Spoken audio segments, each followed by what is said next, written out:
best case that you get is the case you never had to get because it was working, or it got deflected. So that's why I got really kind of like, I want to talk about this one.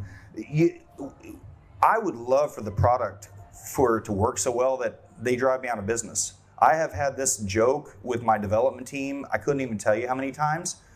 Y'all keep me in business, bro. Keep putting out bugs. Great.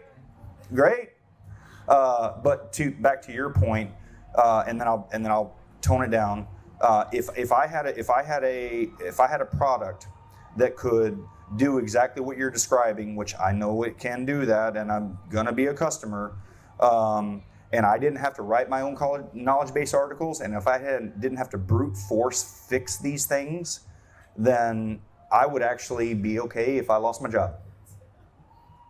All right. Mike, Yeah, awesome.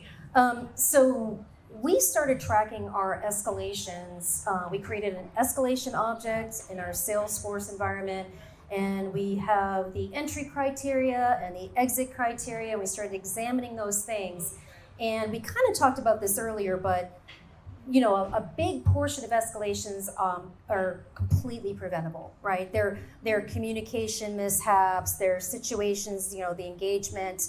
And so we really, really wanted to get in front of that. Now that was a huge part of our investment in SupportLogic, because we definitely wanted to turn from a reactive shop to a proactive shop. And that gives us the ability to zone in and go, hey, Johnny, your case here is going off the rails. We're going to help you out. And maybe it's a coaching opportunity, but it's definitely an opportunity for us to fix something before it becomes an escalation. So for that, it's huge. Great.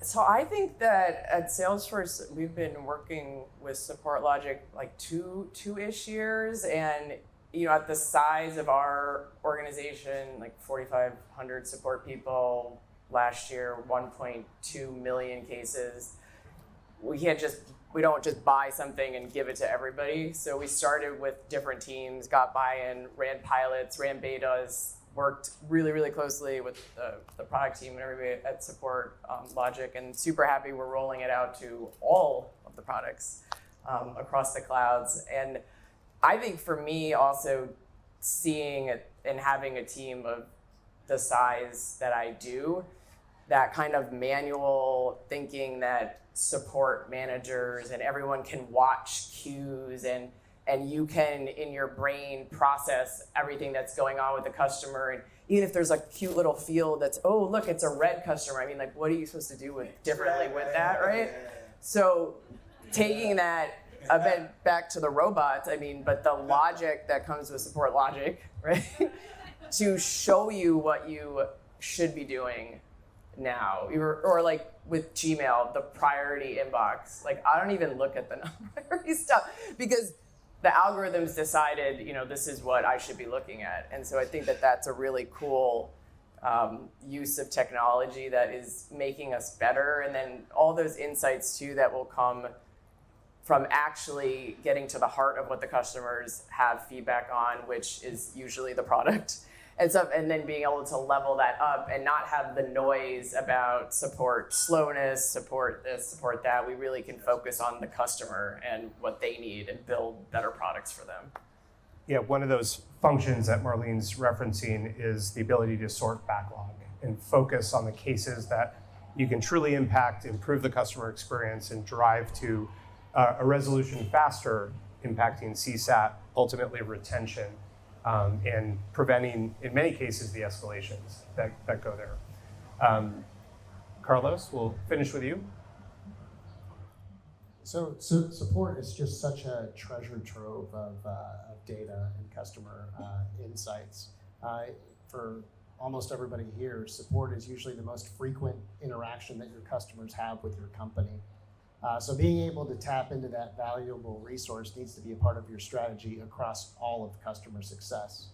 And it's not just about understanding escalations or problems that the customer is having.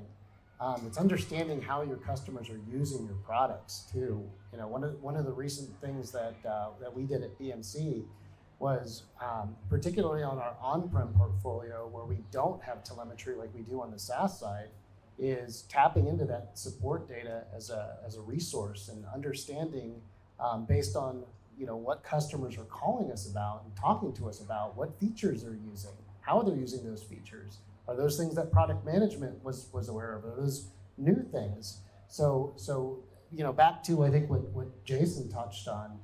It's more than just a risk mitigation engine. It does impact top line revenue, and it does support that valuable product feedback loop.